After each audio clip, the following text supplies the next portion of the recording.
already learned how to play the melody of Wouldn't It Be Good in the first add-on module. Now we learn how to play the accompaniment for this song using power chords. Here are the chords in the order of their appearance.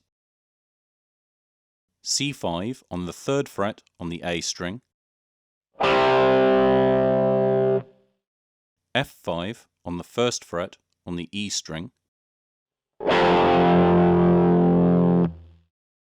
D5 on the 5th fret on the A string, G5 on the 3rd fret on the E string, E5 on the 7th fret on the A string, A5 on the 5th fret on the E string.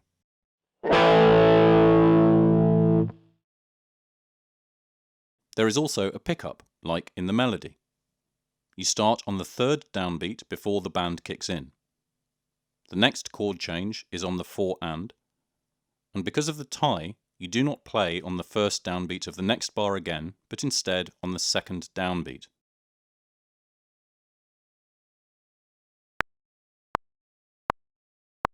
One, 2, 3, 4.